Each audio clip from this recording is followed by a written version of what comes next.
नमस्कार। आज मैं फिर आपके सामने अपराध की एक और घटना लेकर आया हूं। आज के अपराध की घटना हालिया है, एक हफ्ते पहले की। जनपद है लखनऊ, थाना है मोहन लालगंज। 31 अक्टूबर 2022 को सवेरे सवेरे कोई 6 साढ़े 6 बजे कंट्रोल रूम यानी 112 नंबर से एक सूचना कंट्रोल रूम को दी गई कि मोहनलालगंज के धनवारा गांव में 40 साल के व्यक्ति प्रदीप ने आत्महत्या कर ली। गांव के ही किसी व्यक्ति ने फोन करके बताया कि आत्महत्या किसी ने कर ली है। आत्महत्या को मैंने पहले ही बताया, चूंकि ये अपराध की श्रेणी में आता नहीं है, बड़ा लाइटली लिया जाता है सभी जगह। थाने से एक सब इंस्पेक्टर, 2 सिपाही जो रेगुलर गश्त वाली गाड़ी होती है उससे मौके पर पहुंच गए। मौके पर उस रस्सी से फंदा लगाकर टंगी हुई प्रदीप की लाश को नीचे उतारा गया। प्राइमा फेसी जो जानकारी होती है कि साहब अभी हम इसको पंचायतनामा करके भेज देते हैं, पोस्टमार्टम होके बॉडी आ जाएगी, घर में कौन कौन है। घर में मौजूद एक 10 साल के बच्चे ने कहा कि ये मेरे पापा हैं। भीड़ चूंकि बहुत थी, वो कुछ कहना चाहता था, भीड़ की वजह से सब इंस्पेक्टर उसकी बात को सुन नहीं पा रहे थे। तो गांव के ही किसी व्यक्ति ने, किसी लड़के ने उसको ले जाकर सब इंस्पेक्टर के सामने किया। उसने जोर जोर से कहा कि ये मेरे पापा हैं, प्रदीप इनका नाम है। सब इंस्पेक्टर ने पूछा कि क्या बात है, तुम्हारे पापा ने ऐसा क्यों किया? मम्मी तुम्हारी कहां हैं और क्या हुआ था रात में? किसी से झगड़ा हुआ था, कोई बात हुई थी, ऐसा क्यों कर लिया उन्होंने? जैसे बच्चों से प्यार से पूछा जाता है वैसे ही सब इंस्पेक्टर ने पूछा। भीड़ बिल्कुल शांत हो गई थी, क्योंकि बच्चा बोल रहा था, वो भी मृतक का। इसी बीच में उसकी 5 साल की बहन भी आ गई। वो थोड़ा झिझक रहा था, बोल नहीं रहा था। सब इंस्पेक्टर ने कहा, तुम बताओ बेटा, तुम्हें किसी तरह का कोई डर मत करो, कोई डर नहीं लगना चाहिए तुम्हें, तुम्हें कोई परेशान नहीं करेगा। बच्चे ने कहा कि पापा ने ऐसा नहीं किया है। सब इंस्पेक्टर ने कहा कि नहीं, तो हमने ही उतारा है ऊपर से, पापा ने ही किया होगा, और कौन करेगा? उसने कहा, मेरी मां और मेरे मामा ने रात में पापा को बहुत मारा था और मारने के बाद उन्हें इस कुंडे में लटका दिया था। भीड़ सन्न रह गई, किसी को यकीन नहीं हो रहा था। सब इंस्पेक्टर ने फौरन इंस्पेक्टर मोहनलालगंज कुलदीप दुबे को मोबाइल पर सूचना दी कि साहब वो आत्महत्या जैसी नहीं लग रही है, इसमें मामला कुछ और लग रहा है। आप dog squad, forensic unit, crime branch, इनके लोगों को भिजवा दीजिए। इंस्पेक्टर से सबके लिए सूचना गई कि साहब ये आत्महत्या नहीं है, और मौके से सब इंस्पेक्टर फला फला ये बता रहे हैं कि ये संभवतः हत्या का मामला है। इंस्पेक्टर कुलदीप दुबे खुद भी पहुंच गए मौके पर। भीड़ के बीच बच्चे थोड़ा असहज हो रहे थे। इंस्पेक्टर उन दोनों बच्चों को लेके घर के भीतर गए। बाहर साथ के पुलिस वालों से कह दिया, कोई भी भीतर नहीं आएगा जब तक हम बच्चों से बात न कर लें। प्यार से बहला के फुसला के बच्चों से कुलदीप दुबे ने बात करनी शुरू की। बच्चों ने बताया कि कल रात में मेरी मां, जिसका नाम ज्योति है, और मेरे मामा, मुंह बोले मामा, जिनका नाम रंगोली है, ये दोनों लोग करीब 10 बजे घर के भीतर आए थे। इंस्पेक्टर ने पूछा कि घर के भीतर कहां, बाहर से क्या? मां कहीं और रहती है? बोले हां, 1 महीने से मां मामा के घर यानी रंगोली के घर पर रह रही है। इंस्पेक्टर ने कहा फिर क्या हुआ? उन्होंने कहा आने के बाद पापा से उन लोगों ने झगड़ा शुरू कर दिया। हम दोनों लोग रोने लगे क्योंकि मामा ने पापा को धक्का देके जमीन पर गिरा दिया था और मेरी मां उनके सीने पर सवार होके उसे झापड़ से और मुक्के से मार रही थी। हम लोग जब बहुत रोने लगे, आवाज बाहर जाने लगी, तो मामा ने हम दोनों को कमरे के भीतर बंद करके कुंडी लगा दी।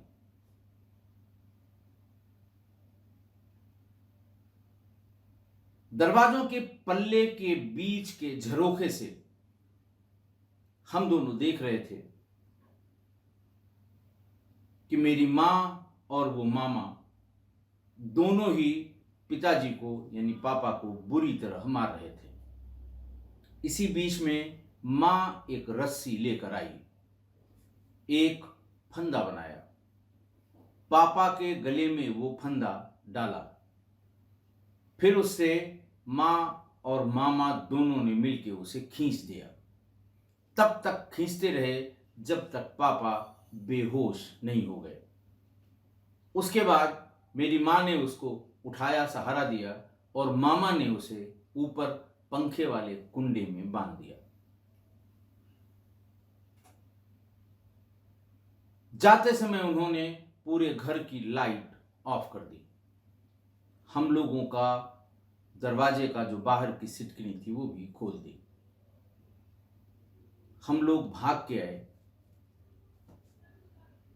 पापा लटक रहे थे, पैर उनके जमीन में छू रहे थे। हम दोनों पापा के पैर को पकड़कर रोते रहे। हमारी कुछ समझ में नहीं आ रहा था, इसलिए कि ऐसा लग रहा था कि मम्मी और मामा बाहर खड़े हैं। अगर हमारे मुंह से कोई आवाज आई तो वो भीतर आकर हमारे साथ भी यही करेंगे जो मेरे पापा के साथ किया है। ऐसी दर्दनाक बात सुनकर इंस्पेक्टर कुलदीप दुबे बाहर आए।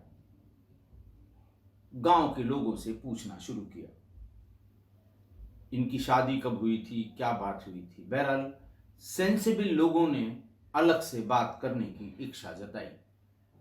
कुलदीप दुबे ने कहा ठीक है, भीड़ को हटाया, अलग ले गए। फिर लोगों ने बताया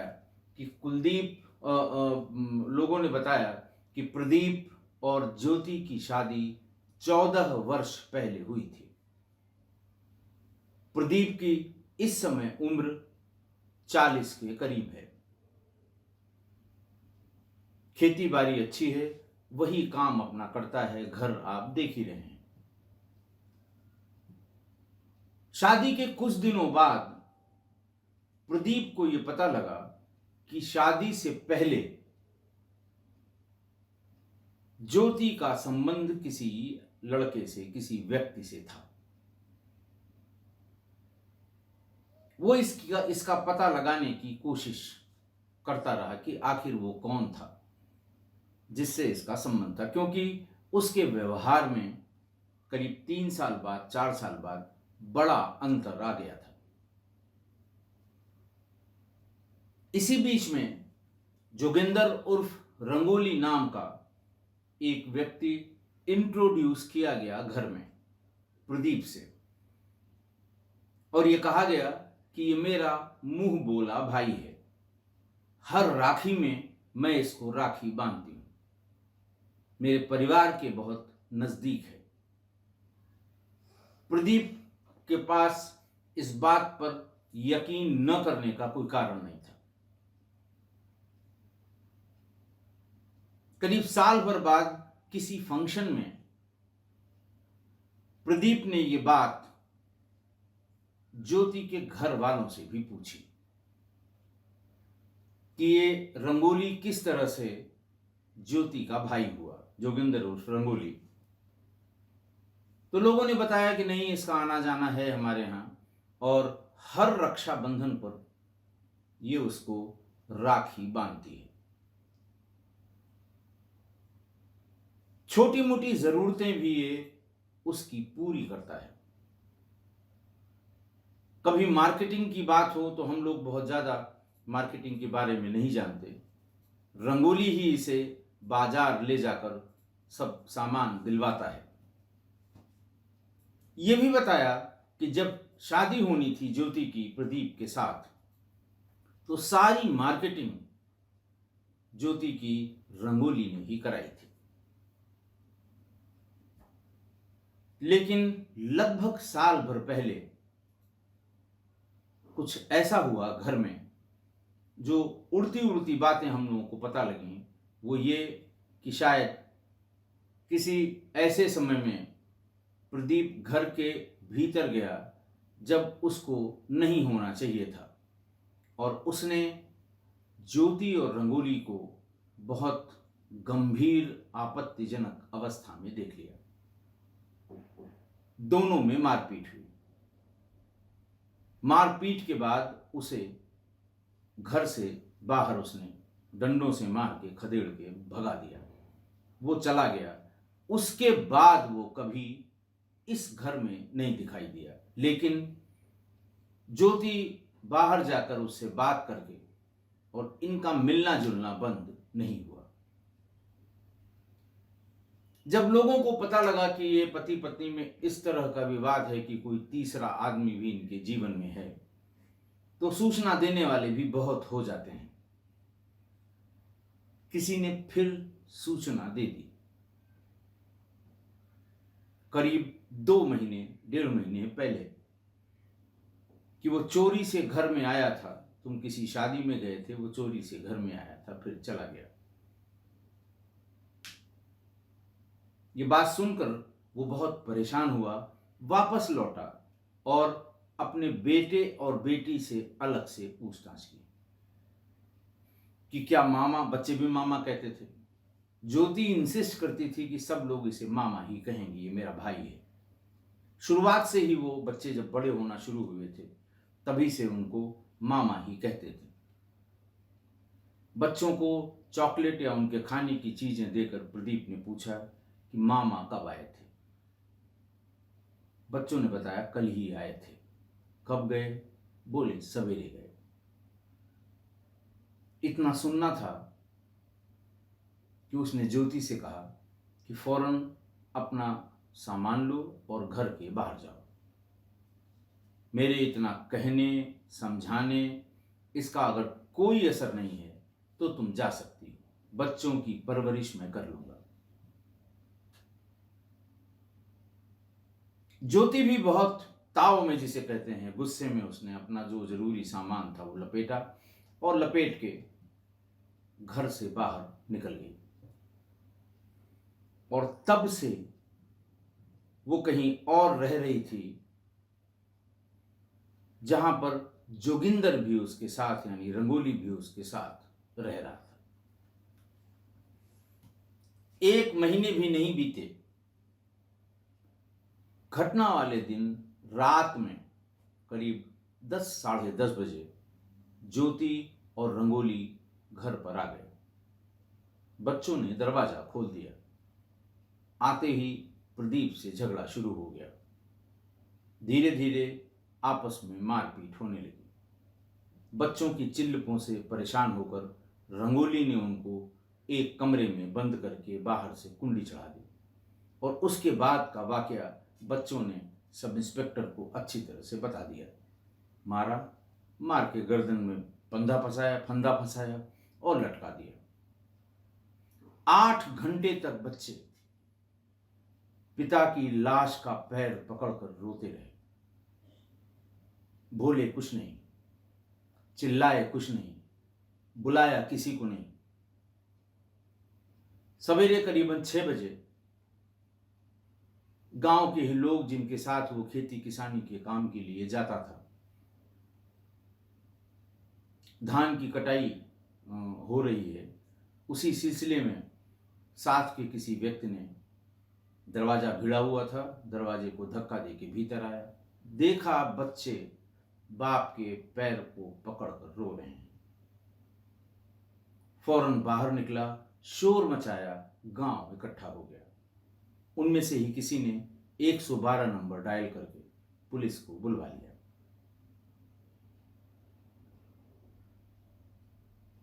पुलिस ने ज्योति को फौरन गिरफ्तार कर लिया। रंगोली घटना के बाद से फरार है। पुलिस उसकी तलाश में दबिश दे रही है। आज कल का अपडेट मेरे पास नहीं है कि वो गिरफ्तार हुआ या नहीं हुआ। पुलिस ने दोनों के खिलाफ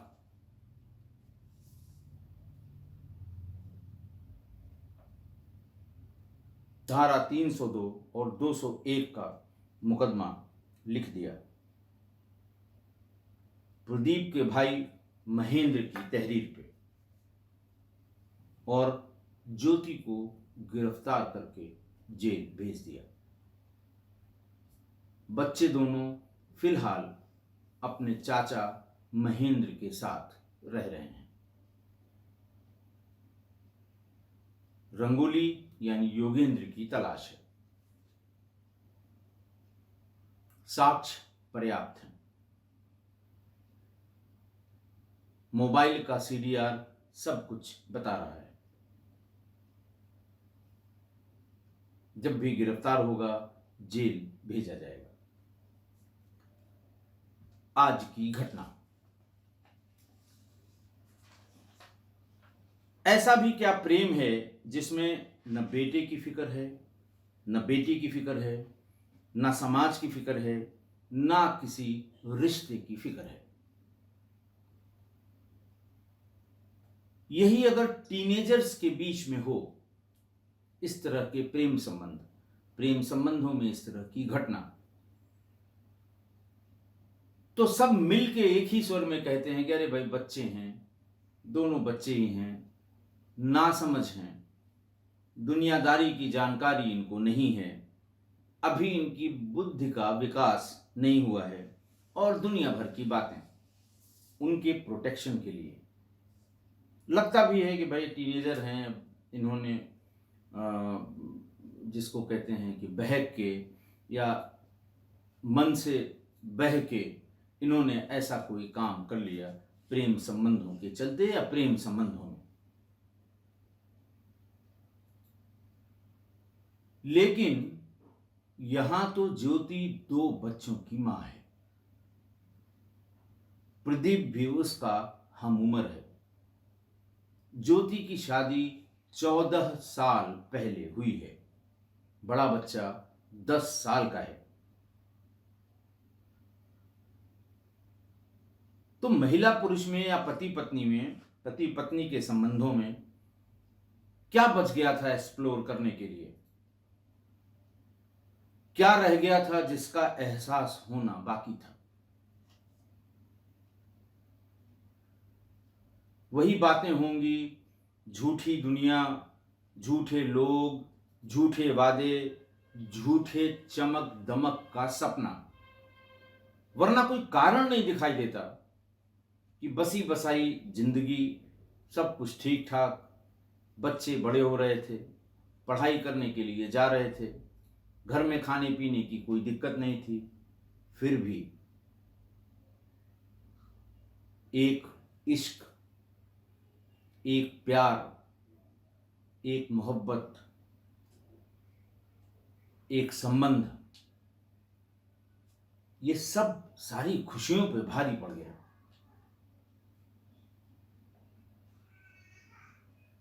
सारी खुशियों पर भारी पड़ गया।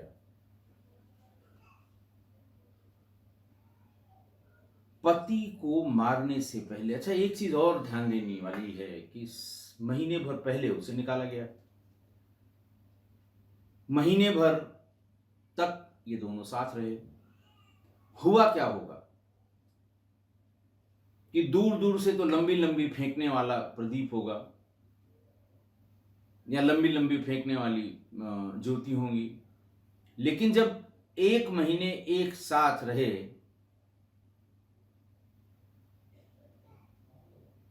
तो दोनों की समझ में आ गया कि पहले इससे अच्छे थे। चालाकी प्रदीप ने की या ज्योति ने की, ये कहना मुश्किल है कि चलो उसको सबक सिखाते हैं। वहां ये रहने के लिए गई थी। प्रदीप ने साफ इनकार कर दिया था कि अब तुम्हें यहां नहीं रख सकता। जिसके साथ आई हो अपने भाई के साथ, उसके साथ रहो। बात इसी से बिगड़ती चली गई। यानी एक महीने भी नहीं बीते, सारा रंग रोगन उतर गया, सारे पेड़ मुरझा गए, जिंदगी की असलियत समझ में आ गई, जोश ठंडा हो गया। तब दोनों ने मिलकर प्लान किया कि चलते हैं, ऐसा ऐसा कर देंगे, पुलिस समझेगी सुसाइड है, हमारा काम बन जाएगा, हम चल के वहीं रहेंगे। इतना प्लान पति के मरने के लिए बनाया, मारने के लिए बनाया। ये नहीं सोचा कि दो मासूम बच्चों का क्या होगा। अब आप जरा सा अंदाजा लगाइए कि मां जेल चली गई, पिता की हत्या हो गई, पिता की लाश के साथ दोनों बच्चे 8 घंटे रहे, टंगी हुई लाश के साथ। उन दोनों बच्चों को ताउम्र पिता की टंगी हुई लाश के सपने आएंगे। कोई कुछ भी कहे, बड़े होंगे, भूल जाएंगे, अच्छी परवरिश होगी तो कुछ याद नहीं रहेगा, लेकिन यह संभव नहीं है। बहुत कच्चा मन होता है बच्चों का। और जैसे कच्ची मिट्टी में कुम्हार की गलती से कोई डिफॉर्मेशन हो जाए, कोई जो मैन्युफैक्चरिंग डिफेक्ट हो जाए बनाते समय, उसको रिपेयर नहीं किया जा सकता। उनके मन में जो इम्प्रिंट बन गया, जो उन्होंने 8 घंटे तक देखा पिता की हालत को, और 1 घंटे पहले अपनी मां और मामा ने जो उसके पिता के साथ किया, वो कैसे कोई भूल जाएगा? कतई नहीं भूलेगा। बच्चे में 10 साल के, उसे महिलाओं से ताउम्र घृणा हो जाएगी। साइकोलॉजी के बारे में जितना मैंने आपको बताया है, ताउम्र वो महिलाओं से घृणा करेगा। शादी हो जाएगी उसकी, सब कुछ हो जाएगा, लेकिन उसके मन से ये बात कभी मिटेगी नहीं कि उसकी मां ने उसके पिता को मार के लाश को लटका दिया था। बेटे की रूह भी शादी के नाम से कांपेगी। 5 वर्ष की बिटिया सारी जिंदगी अपने पर संदेह करेगी कि क्या कारण था कि मम्मी ने पापा को मारा। अपने हर काम में उसे गड़बड़ दिखाई देगी, कहीं ये वजह तो नहीं थी, कहीं ये वजह तो नहीं थी, मुझसे कुछ ऐसा न हो जाए कि उस तरह की घटना हो जो हम लोगों ने अपनी आंखों से देखी है। आप भी जरा आंख बंद करके इन दोनों बच्चों को विजुलाइज करिए और देखिए कि जैसे जैसे ये बड़े होंगे तो भविष्य में इनकी मानसिकता में कौन कौन से बदलाव होंगे। मां की तरह की महिला इन्हें कहीं भी दिख जाएगी, सड़क पर, किसी फंक्शन में, दोनों बच्चे चीखने लगेंगे। चाहे जितनी उम्र हो जाए इनकी। टीवी पे अगर फिल्म देख रहे हैं, मूवी देख रहे हैं, सीरियल देख रहे हैं, और ऐसे में कोई वैसा ही किरदार अगर दिखाई पड़ गया जो इनकी मां ने पिता के साथ किया है, वो फौरन टीवी को स्विच ऑफ कर देंगे, देख ही नहीं सकते, क्योंकि वो मन में बसा हुआ है, बना हुआ है। ये दोनों बच्चे जब कभी भी किसी के बारे में, आत्महत्या के बारे में सुनेंगे कि फलां ने सुसाइड कर लिया, फलां ने ये कर लिया, फलां लटक गया, फलां ये हो गया, वो इस बात को कभी नहीं मानेंगे कि उसने अपने से ये आत्महत्या की है। उनकी आंख के सामने का देखा हुआ है। उन्हें हमेशा यही शक होगा कि किसी ने मार के लटकाया है, इसकी हत्या हुई है। कोई कितना भी चिल्लाएगा, कितना भी कहेगा, कितना भी बताएगा, कितना भी समझाएगा, ये कभी नहीं मान सकते। इनकी ऐसी मानसिकता हो जाएगी। ऐसी जाने कितनी, आप सिचुएशन को समझिए और सोचिए कि अगर बच्चा कहीं जा रहा है या बड़ा हो गया, नौकरी करने लगा, साथ की कोई सहकर्मी उसको मिल गई,